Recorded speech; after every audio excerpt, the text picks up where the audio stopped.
Now I want to discuss one more module which is also one important module, and it is calendar. So first we should have to import the module, and now we can use the methods of it. So there is a function called esleep, so we can check whether the year is leap or not. False. So year 2010 is not a leap year. Calendar is leap. Let us pass 2008, which is a leap year. We had made some syntactical error. Let us call again calendar dot is leap, spelling mistake in the above. 2008. True. Like this we can use this module. And the same thing again, once again I want to repeat calendar dot. Wait for 2 seconds. It will give all the methods inside it. You can use this. So let us use one method like month.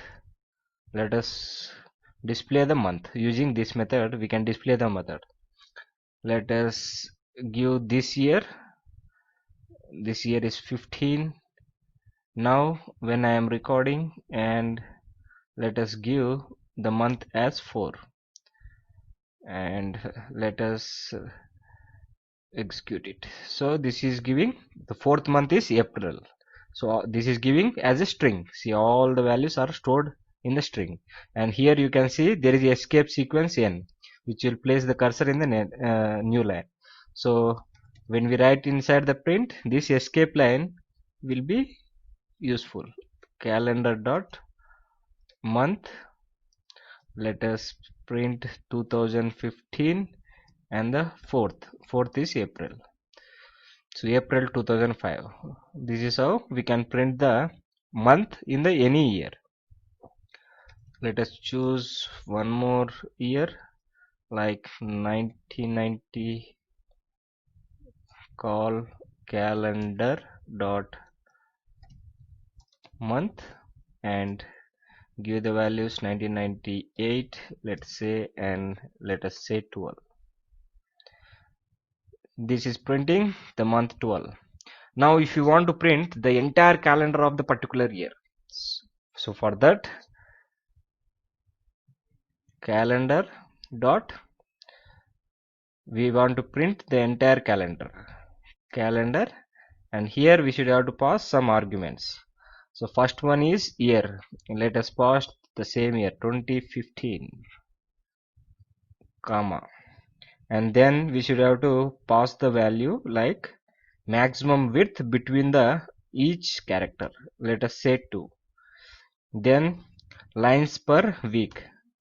Maximum lines per week is 1, and you should have to give the spaces between the month. Let us say 10. Now if you print enter, so let me maximize it. So this is how it is printed, because we haven't used the print function. Now let us use the print, because this /n will give the new line in the print. All these things are stored as a string.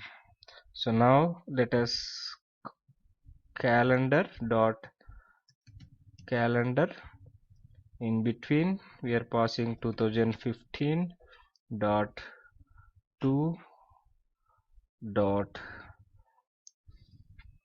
and then 1 dot 10. See here how beautifully this has displayed the calendar. This is the entire calendar of 2015. This is how we can use this function module called calendar. So keep exploring about modules, what the useful modules are available, and what are the methods inside those modules, and what are those methods, why and how we can use them in our programming, and make adjustments according to our requirement. Keep practicing. Meet you in the next video.